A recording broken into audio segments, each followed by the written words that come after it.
uharibifu. Linamaanisha kutunza, kuhifadhi, to preserve. Linamaanisha kuponya, to heal. Neno hili maana yake, neno wokovu, I want you to understand, linamaanisha to prosper, kufanikisha. Sijui kama kuna mtu anaelewa. Amina. Wokovu, watu wengi wanafikiri wokovu ni kuishia kunena kwa lugha tu. Wokovu is much deeper. Neno tajiri kuliko kawaida.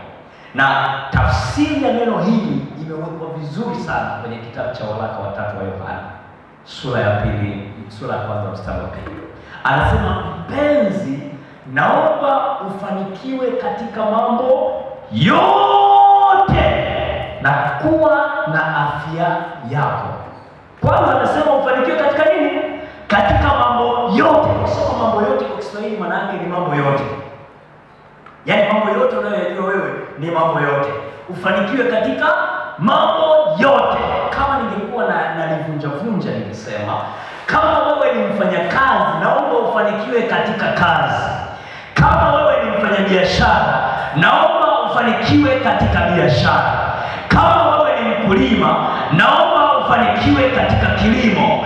Kama wewe ni mwalimu, naomba ufanikiwe katika kufundisha. Halafu uwe na afya. Yaani katika mafanikio hayo ulionayo uwe na afya. Alafu anasema haya yote iwe kama vile roho yako inavyofanikiwa. Huo ndio msingi. Bwana Yesu asifiwe. Anatuambia msingi wa haya yote ya nyuma ni kama roho yako inavyofanikiwa. Ndio maana Mkristo unatakiwa usicheze, usifanye mchezo kabisa na roho yako. Usifanye mchezo kabisa na roho yako, kwa sababu mafanikio ya nje ni tafsiri ya mafanikio ya ndani. Bwana Yesu asifiwe. Sijui kama kuna mtu anaelewa. Nasema hivi, kile kinachoonekana kwa nje ambacho wewe uko nacho kimetokana na kile ambacho ulikipata kule ndani. Kama umeshindwa rohoni, kitakachoonekana kwako kwa nje ni kushindwa.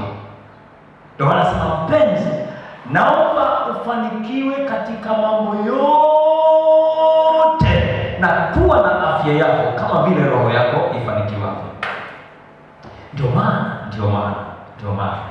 lile neno ninalolipenda Mithali sura ya 3 mstari wa kwanza mpaka mstari wa 4. Mtu mmoja atusomee. Sikiliza vizuri hayo maandiko. Sikiliza vizuri sana hayo maandiko. Utaelewa kitu ninachokisema hapa. Sura ya 3 mstari wa kwanza mpaka mstari wa 4. Twende pamoja. Mwanangu, usisahau sheria yangu. Bali moyo wako uzishike amri zangu. Maana zitakuongezea wingi wa siku. Tulia kidogo. Anasema amri zangu zitakuongezea wingi wa siku. Jamani, unaanza kunielewa ninachosema? Amri zangu, anasema mwanangu, usisahau sheria yangu. Moyo wako uzishike amri zangu, maana zitakuongezea wingi wa siku. Na miaka ya uzima na amani. Tulia kidogo. Zitakuongezea wingi wa siku. Alafu ukiwa na hizo siku nyingi, zitakuongezea miaka ya kuwa mzima ukiwa na amani. Bwana anasema, mpenzi, naomba ufanikiwe katika mambo yote na kuwa na afya yako kama vile roho yako ifanikiwa. Endelea.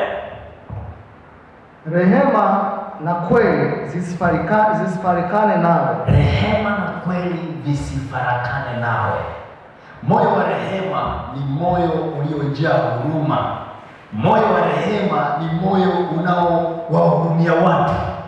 Moyo uliojaa unyenyekevu. Rehema na kweli. Kweli ni Mungu. Rehema na kweli visifarakane nawe.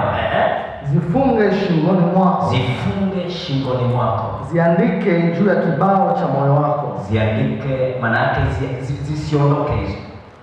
Na juu ya kibao cha moyo wako, maana yake kila ulipo, popote ulipo na wakati wote uko nazo. Twende. Ndivyo utakapopata kibali na akili nzuri. Sikiliza. Anasema ndipo utakapopata kibali na akili nzuri. Utapata nini? Kibali na akili nzuri. Utapata kibali na akili nzuri. Mpenzi, naomba ufanikiwe katika mambo yote na kuwa na afya yako kama vile roho yako ifanikiwa. Ndivyo ndicho tunachokiongea hapa.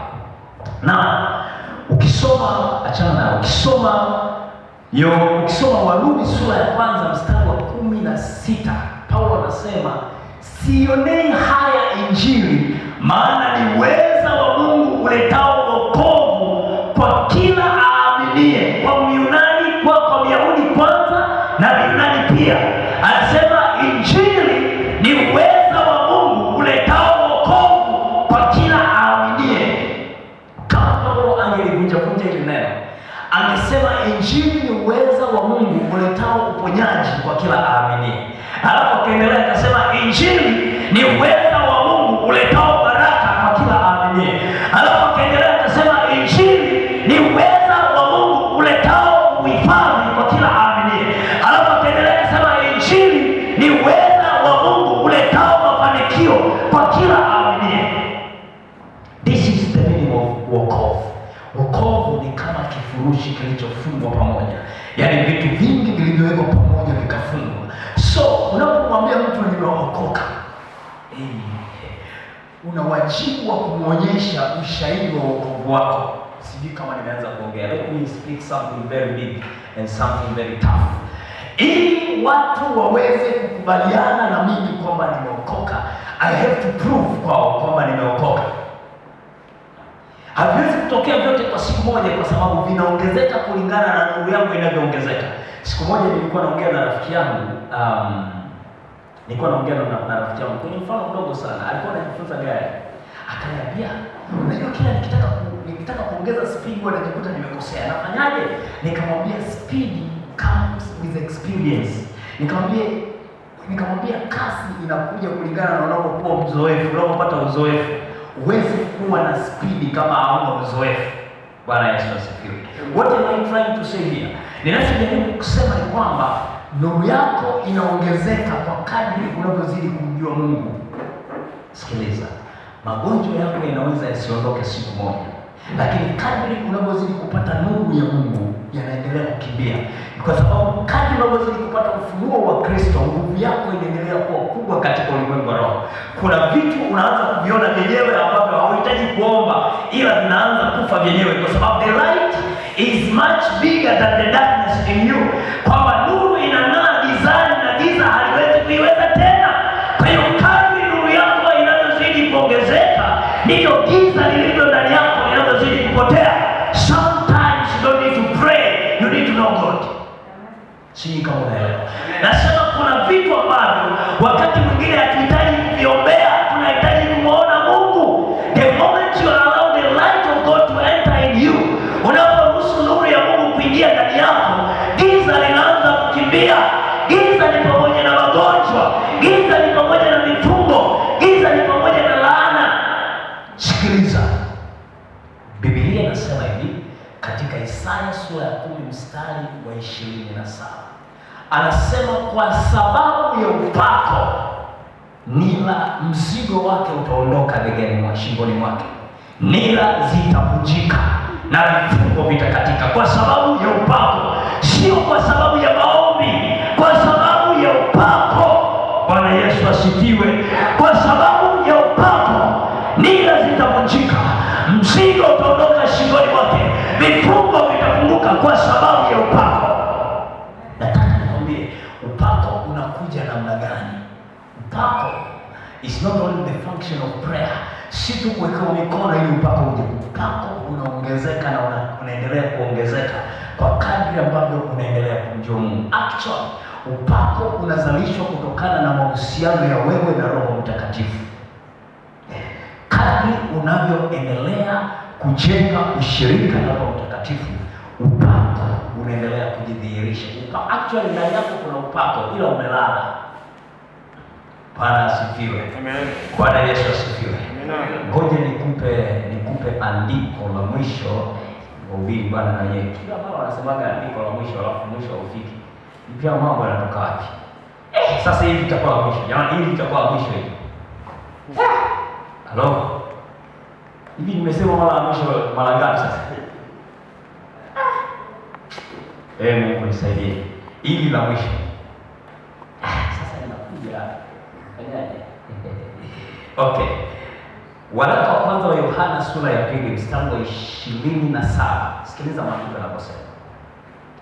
Anasema, nanyi yale mafuta mliyoyapata kwake yanakaa ndani yenu, wala hamna haja ya mtu kuwafundisha, lakini kama mafuta yake yanavyowafundisha habari za mambo yote, tena ni kweli wala si uongo, na kama yalivyowafundisha kaeni ndani yake.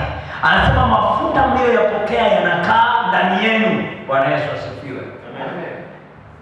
Maadamu umeokoka, una Roho Mtakatifu ndani yako. Maadamu umeokoka, wewe unanena kwa lugha ama haujanena bado, hicho ni kiwango. Ila kama umeokoka, unaye Roho Mtakatifu. Hatua itakayofuata ni hatua tu ya kwenda kujazwa na hiyo nguvu ya Roho Mtakatifu. Ujazo ni kwa ajili ya huduma. Let me speak it again. Let me come again. Ujazo wa Roho Mtakatifu ni kwa ajili ya huduma. Bwana Yesu asifiwe.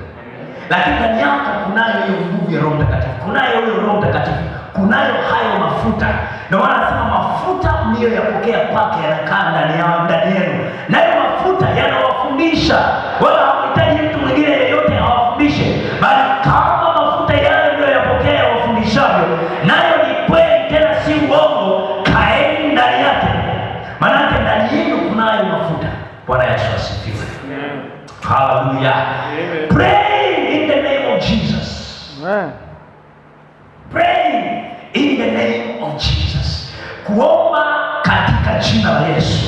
This is what we are talking about. Tunaongelea habari za kuomba katika jina la Yesu.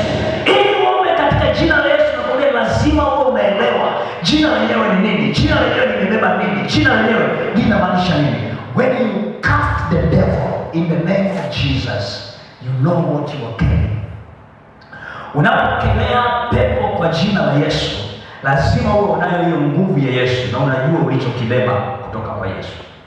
Ndio maana wakaulizwa, Yesu tunamjua na Paulo tunamjua, nyinyi ni kina nani? Umeelewa ninachosema? Ni lazima uwakilishe kweli kweli. Bwana Yesu asifiwe. Simama kwa miguu yako. Simama kwa miguu yako. Hallelujah. Nimekwambia